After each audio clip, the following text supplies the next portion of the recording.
अलीगढ़ के थाना मडराक क्षेत्र में बेटी की शादी से पहले दामाद के साथ जाने वाली सास दामाद की चर्चित स्टोरी का आज दी एंड हो गया। जी हां, दादो पुलिस ने सास दामाद दोनों को गिरफ्तार कर लिया और उनसे गहनता से पूछताछ की जा रही है।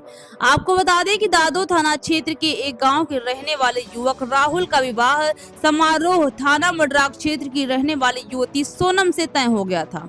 वो बीते दिनों बेटी की शादी से पहले ही बेटी की मां अपने दामाद के साथ भाग गई। दामाद और सास के भागने की जानकारी जैसे ही दोनों परिवारों को हुई तो उनके पैरों तले जमीन खिसक गई। वहीं दादो थाना क्षेत्र के रहने वाले युवक राहुल के पिता ओमवीर ने राहुल की सास पर वशीकरण कराने का भी आरोप लगाया। वहीं दादो पुलिस ने सास दामाद दोनों को गिरफ्तार करते हुए उनके परिजनों को सूचना दे दी है और उन दोनों से पूछताछ की जा रही है। आपको बता दें, आज 16 अप्रैल को राहुल की शादी शिवानी से होनी थी। वहीं पूछताछ के दौरान महिला यानी सास ने बताया कि यहाँ से जाने के बाद वो नेपाल के रास्ते बिहार गए थे और अब वो एक दूसरे से शादी करके खुशी से रहना चाहते हैं। ये बताइए, किस तरह से आपकी शादी तो शिवानी के साथ तय हुई थी, फिर आप सासू माँ को कैसे ले गए? ऐसा ये मैटर था। बाकी मरने को मतलब मरने के लिए मतलब जब निकल गई थी, मरने के लिए मतलब निकल रही थी कि आप नहीं आओगे तो मैं मर जाऊंगी। नहीं तो आपका प्रेम प्रसंग चालू कैसा हुआ? आपकी कहाँ से आपकी प्रेम कहानी शुरू हुई? आप तो बेटी के लिए शादी होने वाली थी। प्रेम ऐसा मतलब ये मरने के लिए मतलब मोहताज हो रही थी। अरे क्यों? क्यों? ये मतलब घर वाले मतलब टॉर्चर कर रहे थे। अच्छा। कि मुझे टॉर्चर कर रहे हैं तो इसलिए ना मैं मर रही हूँ, मुझे लेके जाओ। तो वो बस स्टैंड अलीगढ़ से मुझे इसने बुलाया, मैं लेके गया। नहीं तो एक चीज बताइए, तुम कहाँ घूमे इतने दिनों में? मुजफ्फरपुर। आप मत बोलिए। अरे यार चुप, आप मीडिया वाले कोई बात करो मत रहो। तुम इतने दिन कहाँ फरार रहे, ये बताइए दोनों लोग। मुजफ्फरपुर बाहर। कितने कहाँ रुके, पूरी बात बताइए डिटेल में। ये यहाँ से अलीगढ़ से हम जब चालू हुए थे तो लखनऊ से सीधे मुजफ्फरपुर, फिर 7-8 को हम पहुँचे थे। फिर इसके बाद में हमें पता लगा कि अलीगढ़ से पुलिस हमें ढूंढने के लिए मतलब यहाँ से फरार हो गई। तो फिर मैं इससे अच्छा पहले हम सर के सामने उपस्थित हो जाएं, तो इसलिए फिर हम जब हमें पता लगा तो इससे मतलब वो पहुँचे, हम आए। राहुल, एक बात का फिर जवाब दो आप बात को घुमाइए मत। मैं जानना चाह रहा हूँ कि जिस तरह से आप यहाँ से फरार हुए, कितने दिन कहाँ रुके, तुम्हारे बहनोई को कब पकड़ा पुलिस ने, क्या तुम्हें सूचना कैसे मिली, ये सारी बात बताइए डिटेल में। बहनोई को जैसे मैं तो उत्तराखंड जा रहा था कपड़े लेने के लिए, तो जब उसी समय इन्होंने कॉल किया कि मरने के लिए मैं जा रही हूँ, ना मुझे लेने आओ ना मैं मर जाऊँगी। फिर उसी समय मैं लेके गया रात को 8-9। नहीं तो आप ही से क्यों बोला इन्होंने कि मरने के लिए आप लेके जाए? आप तो दामाद थे इनके। हाँ, तो मतलब इनका कोई सपोर्ट में नहीं था। अच्छा। कोई घर वाला कोई सपोर्ट में नहीं था इनका। इसलिए इन्हें टॉर्चर क्यों किया जा रहा था? इनकी तो बेटी की शादी थी। इन्हें इनके पति बाकी इनके जो घर वाले जो भी थे ना, उन्होंने वही टॉर्चर कर रहे थे। टॉर्चर तो शादी से पहले भी करते होंगे। शादी से पहले भी कर रहे थे, इनका कोई सपोर्ट में नहीं था। नहीं मैं पूछ। जी। तो फिर आप तो भाई कहीं न कहीं जो है, जिस तरह जितेंद्र ने जो है आपसे रिश्ता तय किया लड़की का, तो फिर आपकी नीयत सास पर क्यों खराब हुई? नीयत नहीं है सास में, मेरा कोई नीयत खराब नहीं है। फिर क्या है नीयत? बात ये है कि जब वो मार तोड़ कर रहा था ना, पी के मतलब गाली गलौज रंडी बाजी मतलब ऐसे गाली गलौज देता था करता था, तो उससे नहीं हुआ, इसलिए मोहताज हो रही थी। तुम पे तो पहले भी मोहर लगी कर रही हैं। तुम पे तो पहले ही मोहर लगी हुई है, 2 लड़कियां लेके चले गए थे। हाँ, इससे पहले तुम दादा थाना क्षेत्र में, तुम्हारे पिता ने यहाँ बताया थाने में कि तुम 2 महिला लेके आए थे, 2 बार मामला निपटा पंचायत में।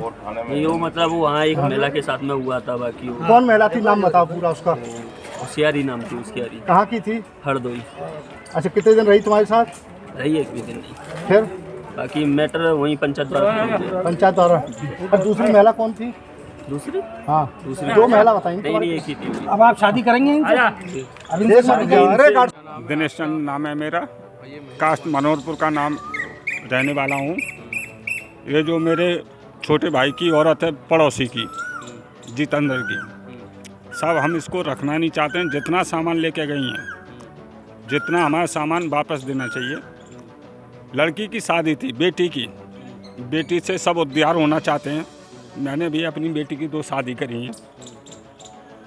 जैसे कैसे इधर उधर से मांग के कर्ज लेते हैं, कर्ज लेके उसके बाद में भी औरत ने इसने ऐसा बोला कि सिक्का कर जाओ उस गांव में।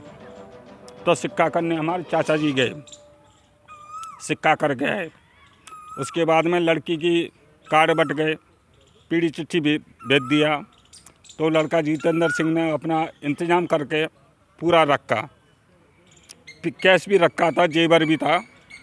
हमें ये औरत नहीं चाहिए, सिर्फ हमें ये चाहिए हमारा जो सामान गया है वो सामान ले। अच्छा, तो ये मीडिया तो ये कह रही है कि मैं ना तो वो तो सिर्फ झूठ है। आपने अभी भी सुना हो उसके भाई का बयान था।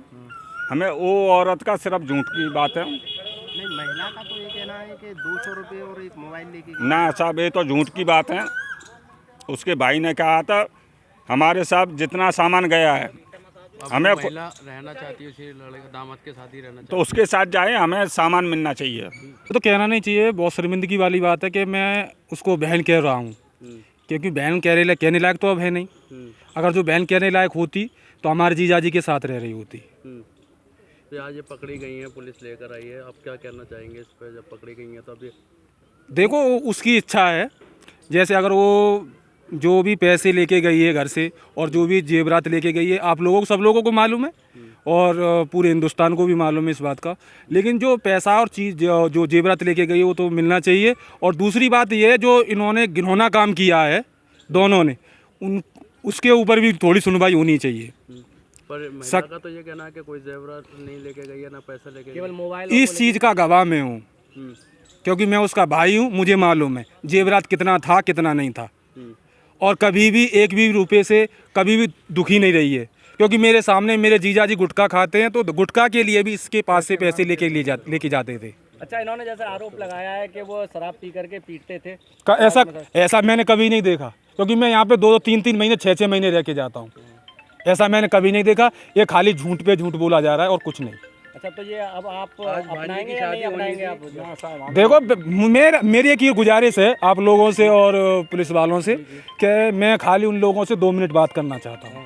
ठीक है, आज आपकी भांजी की शादी होनी थी और आज ये पकड़े भी गए, तो फिर इसमें क्या करना चाहिए? वो तो सब लोगों को बड़ी दुख की बात है कि आज जो है शादी हो गई होती और सब लोग खुशी में होते। जो आज इतना गम और दहशत है कि कुछ कह नहीं सकते हैं। और मेरे जीजा तो थोड़ा सदमे में भी हैं। मेरी और जो मेरी भांजी जिसकी शादी होने वाली थी, उनका कई दिन इलाज भी चला है। अच्छा, जैसे कि जब इस मामले की शुरुआत हुई तो क्या आपको कभी शक नहीं हुआ कि आपकी बहन का इस तरीके से किसी से संबंध जुड़ रहा है? मैं यहाँ पे था ही नहीं सर। मैं साउथ में, आंध्र प्रदेश में था और ये 6 तारीख की घटना हुई थी और 7 तारीख को मैं वहाँ से निकला था। जब फोन पर भी कभी बात होती होंगी तो ऐसा कुछ नजर नहीं आया? ऐसा था ना, 2-3 महीने से मेरी बातें बंद हो चुकी थी। हाँ, तो कभी भी मैं कॉल करता था तो कभी हमेशा बिजी जाता था और फ़ोन कभी रिसीव नहीं किया। 1-2 बार रिसीव भी किया तो मुझे गाली भी दी है। अब भांजी की शादी होगी या नहीं होगी? अब ये किसके साथ रहेंगे या इनको अपनाएंगे आप लोग? नहीं, ऐसा अपना बिल्कुल गलत बात है। लेकिन जो जेवरात और पैसा है वो मिलना चाहिए।